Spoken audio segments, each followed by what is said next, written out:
So 21 years later, now research done all over the world. So a meta-analysis is a study of studies. It's because there's so many studies, there are now meta-analyses that put them all together. There's now a meta-analysis of the meta-analyses. There's so many papers. You know, it's like how many times you have to say that works, it works, it works, it works, it works, it works, it works. And so we're now kind of against the politics and the social and the industry and the money to get the word out. I've been practicing keto medicine since 2006 at Duke in a private practice. I do see some familiar faces who some of you probably don't recognize me because I don't have my white coat on that I use. And I just keep my white coat for my tape measure and my stethoscope, and then so you remember that I really am a doctor, even though I talk about food, because I know that's so bizarre. And then the Atkins company asked Steve Phinney, Jeff Volek, and I to write the new Atkins book, which I think is one of the best books ever written on diet ever. And, sorry, Jackie. Although Jackie wrote books with Dr. Atkins and then the diabetes book, which they are fantastic. But Steve Phinney and Jeff Volek, my co-authors on the new Atkins, were the ones who penned the chapters on protein and fat, they're brilliant. So if you really want to read a whole book, that's a great one. Now, Keto Clarity and Cholesterol Clarity, Jimmy Moore. Has anyone heard of Jimmy Moore? Yeah.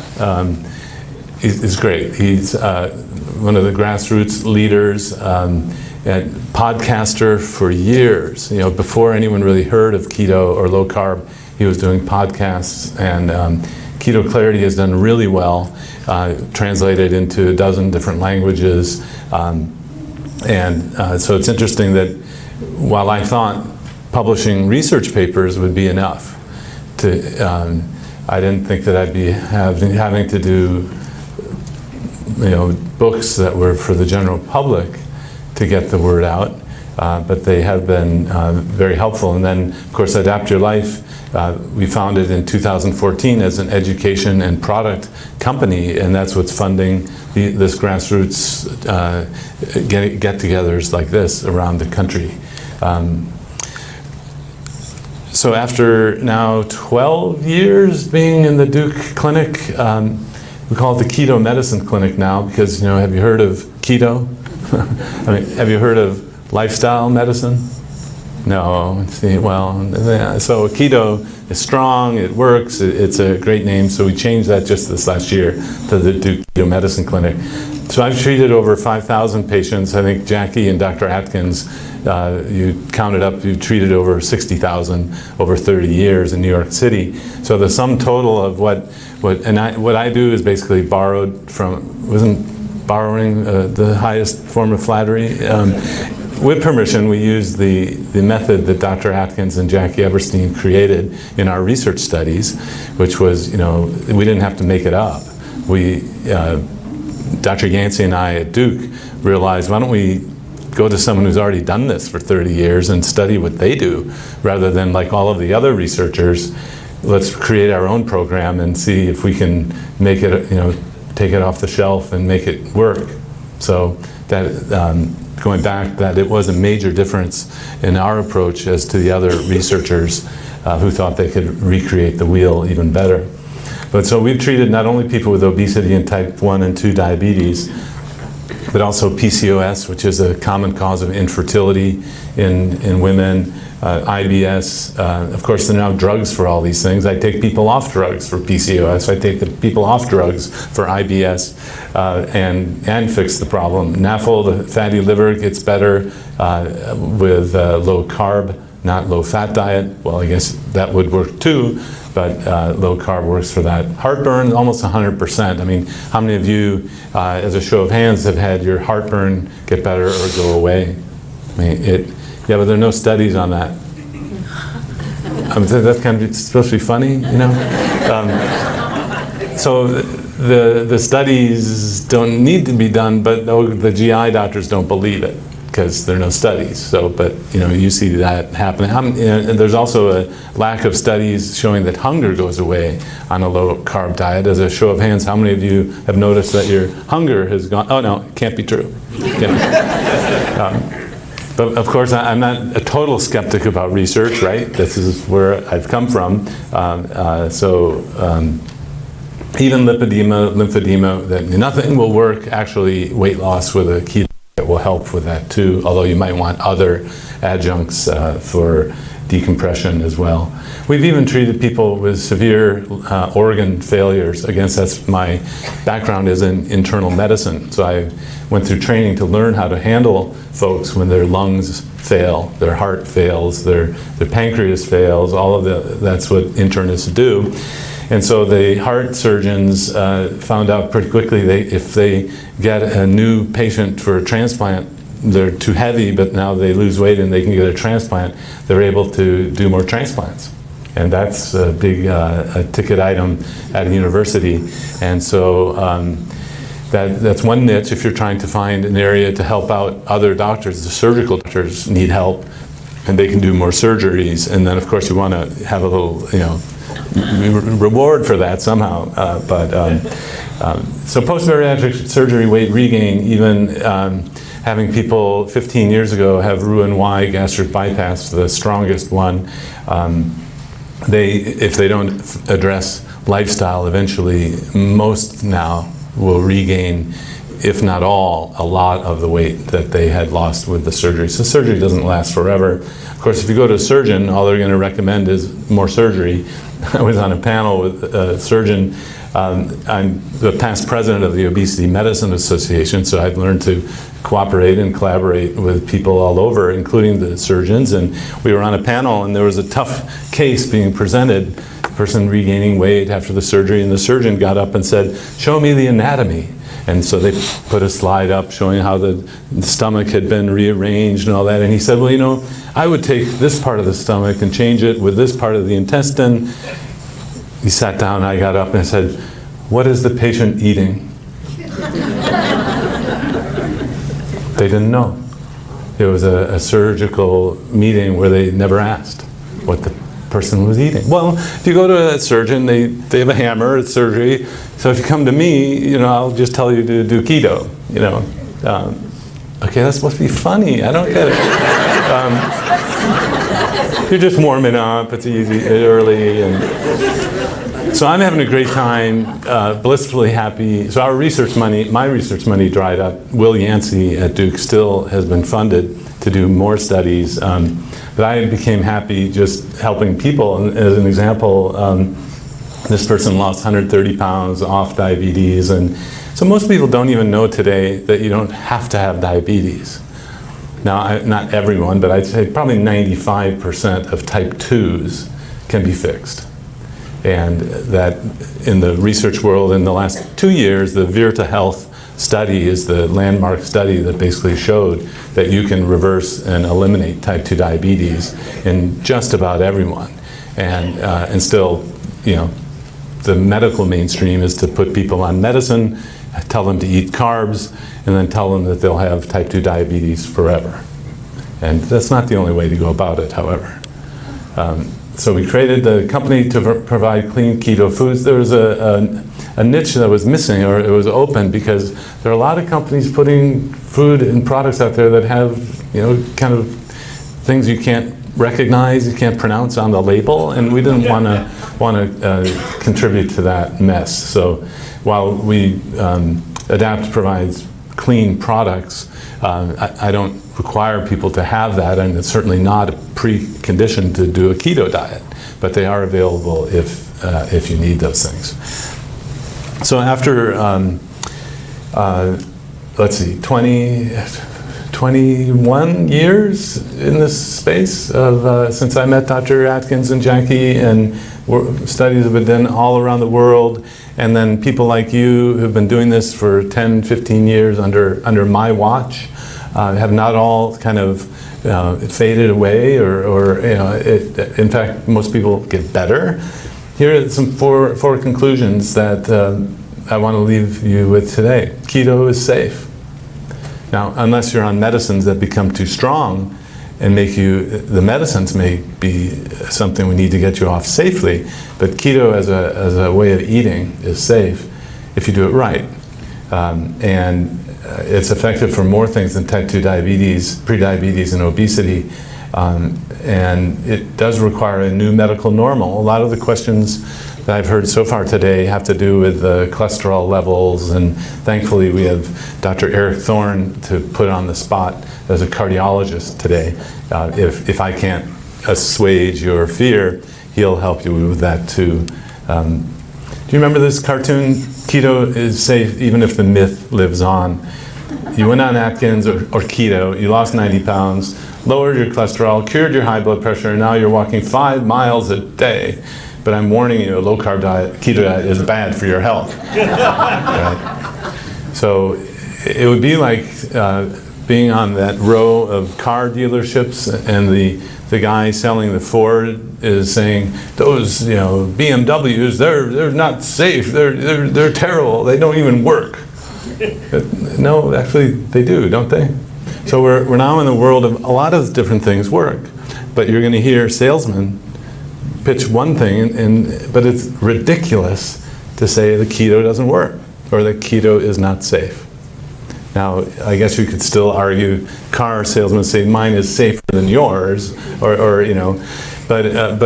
that's just a nuance, right? So keto definitely works. In fact, if you lined up all the studies and looked at what's required for a drug to clear FDA, there's now enough research that it would be FDA approved, like a drug for obesity. Okay. Type 2 diabetes, almost there. I mean, thousands of people, and not, if you add up all of the studies, but they're not all keto. There are enough low-carb studies to say that it works and is fine. But there's no process for FDA approval of a diet, so you're not going to see that. In fact, now the problem when someone says, well, show me the one best study on keto, I can't. Remember, there are meta-analyses of meta-analyses, but Sam Feltham in the UK put together an infographic and a website so that you can, in the short time you have with a doctor, pull up his website, phcuk.org, Public Health Collaboration of the UK.org/RCTs, and all of the studies are lined up in tabular form or graphical form. And here, if it was a scoring system of low-carb wins, low-fat wins, head-to-head trials, the score is 31-0, low-carb wins. It's not even close. Yeah, well, not that low-fat can't work, right? So, the Ford, oh no, I don't mean the Chevy, the VW, whatever you want to drive, they work. But low carb works better in these scientific studies. So it's effective for more than type 2 diabetes, prediabetes, and obesity, but gosh, if this was the only thing that was adopted with a keto diet, so much would be improved. I mean, just to hear your stories, the people who've come through my clinic, if we could just treat obesity and type 2 diabetes, we would be fixing the biggest health and costly problem in the U.S. in the health realm ever. So, but there's even more. And this gets a lot of attention, but don't forget that type 2 diabetes and obesity, this is the most solid research that we have. There are people with this kind of rare genetic disorder called McArdle syndrome, where they can't store sugar in their muscle. So the traditional treatment was to wake up the children and give them sugar, because they can't store sugar, and muscle has to run on sugar. Really? Wait. Now if you've been in this world, that muscle can run on fat. Well, it was the people with McArdle themselves, not the academic people, because they're stuck in the idea that muscles need sugar. People with McArdle got together on a Facebook group and said, hey, are you better on a keto diet? Yeah, I'm better. I'm climbing mountains now. So these are the people who pretend that they have to stop and tie their shoe every 50 yards because they have no energy. And many people are diagnosed when they're 30 years old because they figured, well, I was just kind of out of shape. But it's actually a muscle disease and of inability to store sugar. And they thought about this, the people that I've met, and thought, well, why don't we run the muscles on fat and not sugar? And now they're actually doing a lot better, and they created a Facebook group, they created a support group online called I Am GI.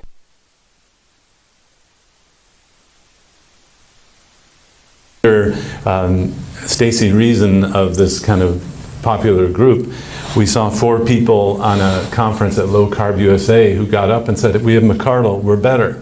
So Stacy and I followed them up. We got their stories, published it in a paper, in a journal, and then Stacy kept going, kept pushing the Facebook group surveys of muscle enzyme is getting better. And so I had the very interesting meeting with world researchers in this rare disease. The researcher next to me saying, those people must have been diagnosed wrong because McArdle never gets better.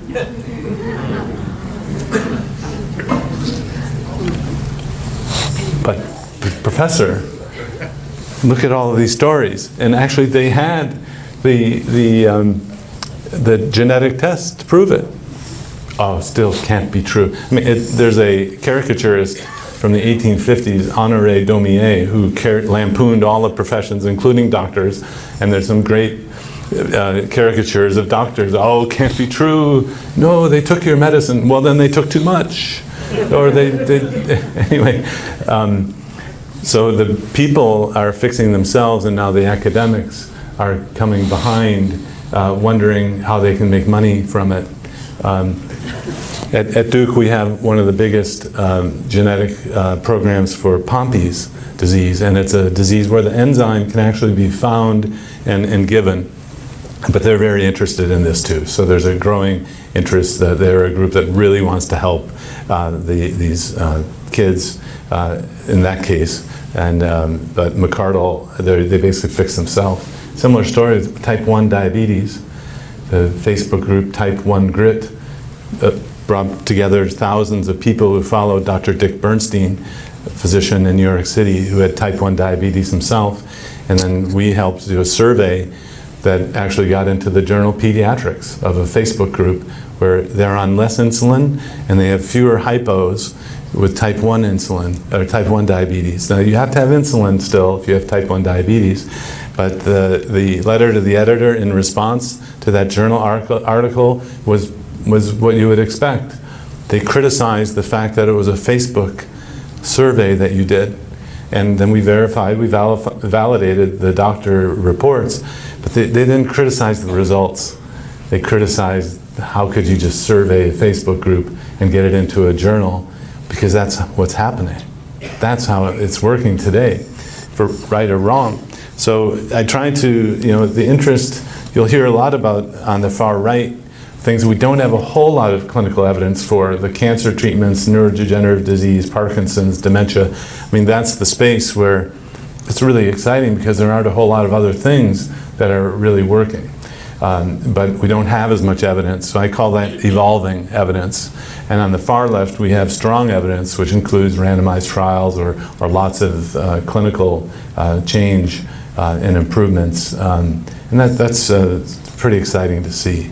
So if there is ever a condition that the medical mainstream is not able to fix using the current medications and current paradigm, I'll try this, with monitoring, of course, of the disease process, and that's where we are. Of course, I'm in a university setting and have the support of that environment to do it. That's kind of the sum total of the clinical experience that I've had. And then, of course, talking about keto medicine as a new specialty, because as an internist, you get trained to put in stents as a cardiovascular doctor, cardiologist. You get trained to give people insulin. If you're an endocrinologist for diabetes, neuro doesn't have a whole lot for Alzheimer's or Parkinson's. And GI, we joke the only thing a GI doctor knows is that you need more fiber. And even the randomized trials on fiber show that it doesn't help to add more fiber. So anyway, throw it all away, started a new profession called keto, and that's kind of the getting the point that this fixes so many different things that our current approach doesn't. So doing keto right. So the most important thing about eating a keto diet is not keto or ketones, it's keeping the carbs low. So this was basically a figure I've used for a long time to show on the y-axis carbs grams per day, and that's total, not net, if you've heard of net, and it's for the day. If you get under 50 total carbs or 20 total carbs, and you'll have more and more people be in ketosis, or be keto, or be fat burning. It's all the same thing. If someone's coming to me, they've waited, 4 months to see me. Now it's fascinating. Some people just get started on their own, which is great. Other people just, well, I was just waiting, and but you waited 6 months and didn't do any. I don't say that. I don't say that. That's just what I think, and I still filter things when you come to my office, because you did wait, but then you're going to want to have it work the first time, every time. And so this is my approach. This is the approach I learned from Dr. Atkins and Jackie Everstein, where people were literally like coming to the guru on the mountain in New York City because it was a four-story flat, and I think you were on the top floor. But you had to have something that worked all the time, or just about all the time. So that's where the 20 gram comes from. Now, if you went to Sarah Hallberg's group at Purdue, and they helped with the Virta Health study, they used 30 grams. And so if you want to use 30 and it works, great. So we're all this is like sibling rivalry. We're all in agreement. You might even be able to have 50 total carbs a day. Now that's going to freak out some of the keto zealots and keto police on Facebook who can't. So just be judicious about that. So I'll say to one of my patients, wow, you're having that? Don't tell anyone else, okay? Because there is a lot of individual variability, and the whole point is to get you healthy, not to keep some carb level or ketone level, I still think. So that's why we can't know exactly how many carbs, but if you want it to work, you're at a stall, you're just getting started, you want to make it work the best you can, then choose the 20 total carb as the limit. And then we put together a simple, simple, easy, uncomplicated. Does anyone kind of like that approach? On one sheet of paper, here are the foods you stick to. It's now known as page 4 out there because it was page 4 in my handout, and someone, it was a student, said, you got to put that video out there. Little did I know, this is at a time when the internet was kind of new, YouTube. I said to the 8 people around my table, if you lose page 4, I'll send it to you. I'll email it to you. There's a camera going here, and now a fraction of the hundreds of thousands of people who've watched it have emailed me for page 4. So when given lemons, you make lemonade, you can now download page 4 from drwestmanonline.com. But it's keeping it pretty simple, one sheet of paper, that's the way we do it. It turns out that medicine is not the most therapeutic factor. We take away medicines, we listen, we understand, we encourage. It is a holistic kind of practice that we do. Food is medicine. We'd rather talk about cauliflower than metformin, and most doctors aren't trained in this. We understand that. And then we let people tell their stories but never dwell on it. There's no shame, no guilt, no embarrassment in an office that does this. And watch out for gimmicks today. We'll be talking about this all day, I think. A few kind of highlights of detective work I had to do. Someone was having pineapple water and well, you never said I couldn't have pineapple water. But I said, how are you making it? Well, I take the can of pineapple and with the syrup, and I put it in the pitcher and then pour water. Is it sweet? Oh yeah. So, but if you were never taught nutrition basics or never Most doctors in their minds don't have, is a berry a fruit? Right? Of course it is. It's just a small fruit. But it's just as sugary. But so anyway, that's why we teach and then have people come back. And I did it just about all day. What do you mean? Well, for 1 minute. Well, I did it 23 hours, 59 minutes, and 30 seconds. For 30 seconds, I went down in the middle of the night and had Oreo cookies and milk. Does that matter? Yeah, this person actually blamed me for the diet not working. And then new medicines every spring. We screen for steroids up the nose, which can make the blood sugar go up and stall the weight loss. And this is just kind of things we found. And then the guy who got the added UNC logo on the back of his new prosthetic leg made the leg weigh 5 pounds more. So he's got actually Duke in the front. I couldn't show you the back because it's UNC. And he actually gained weight because he had a new prosthetic leg. And he was actually strict to the diet. And I believed him when he said he was strict, but he had gained weight. So I had to be a detective on that one too. So it's simple but not always easy. And I've learned that from Casey, Go Keto with Casey Durango, who will be speaking today. And so there's a lot more about staying away from carbs in the real world, which we'll talk about today. Of course, other testimonials you hear today, and I'm just for the sake of time picking up the speed here.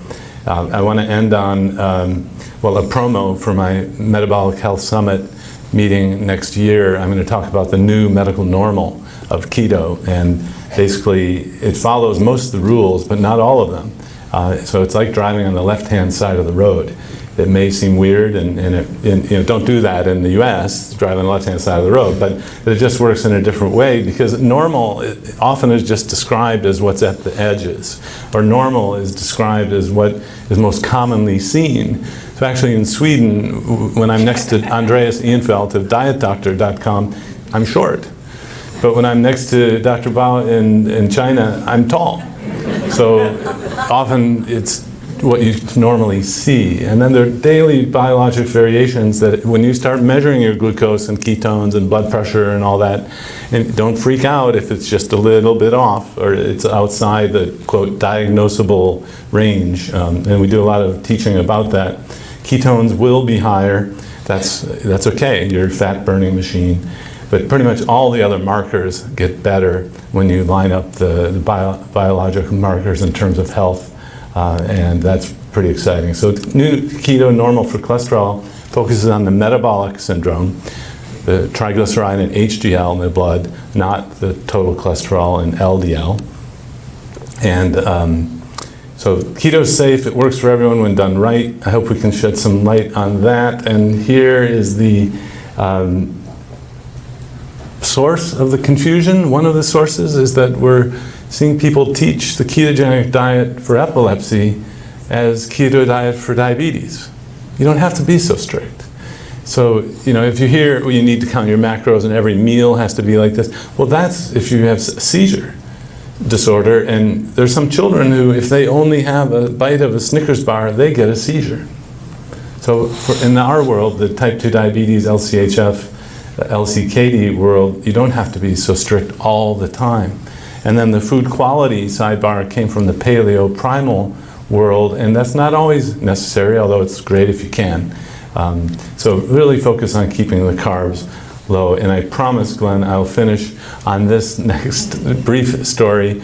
A highlight for me this year was to be asked to speak in Jakarta, Indonesia. Tio, an engineer, was told that his son, Alif, would never walk or talk because the son was born with cerebral palsy. So Tio asked the doctors what the problem was, and they said the scan shows there isn't enough myelin in the brain. Of course, as an engineer, he said, well, how do you get more myelin in the brain? The doctors didn't know. They didn't have an answer. So he did his own internet research and found that cholesterol and myelin in the brain are made from this building block called ketones. Ketones in the blood. And so he learned about the ketogenic diet for his son, and Alif had epilepsy, which was fixed, and had cerebral palsy, and 10 years ago was put on a low-carb keto diet. course, then Tio went on the diet himself and lost 50 pounds and started teaching people all around the country of Indonesia. It's a relatively poor country of islands and fish and seafood being the predominant source of nutrition. Pretty comfortable to do a keto diet, especially with fish. So Tio decided to give back, like many of you are doing today. And he put on a conference in combination with Pam Devine and Doug Reynolds down at the bottom. They made us these custom-made shirts to wear. These are formal shirts in Indonesia, and so we wore those as we gave our talks. There were talks translated into English because they were given in the native language. And at the end of the Ketoacidosis Indonesia Facebook group has over 350,000 members in one group in that country. And because the Muslim culture is familiar with fasting, they've combined not eating during daytime hours with a keto lifestyle. And that works particularly well. In the US, or in Canada, we call that intermittent fasting, but it was comfortable in their culture to just do that. And there are over 400 doctors that are keto friendly in this country because of this one man, Tio, going around teaching biochemistry. And so if you didn't notice, you get your binoculars on, there's a leaf. There was this commotion on the side at the end of the meeting. We all have, here we are, we all have flowers, bouquets, for thank you for coming all the way for this. And there's this commotion, this little guy walking on stage. It's the sun. So Tio turns to me, all of it, he starts bawling, everyone starts crying, because this is the guy who started the whole process. So it's like the Charlie Foundation in the US. The Abrams had a son, Charlie, with epilepsy. They've been talking about this for years. It's like the Lorenzo's oil story, if you've seen that, where the parents were in the library searching for the cure. Now, I don't know, the doctors can't know if this was the thing that helped him walk, but jeepers. Thank you for letting me share this. So Tio knows I talk about this. He's happy that I share this story. And there's a leaf talking and walking. He's still got special needs. But if at times you think that you're struggling against something, or that you need to figure out something for yourself, you're not alone. And this extreme case of it happening, I just felt really honored and inspired. Me, it's been pretty easy. I had Jackie to help out and all these other people to follow. But this was one of those moments that even this, how should I say, medically trained doc who tries to be objective all the time was just really moved. So thank you for coming out today for the Adapt Keto event.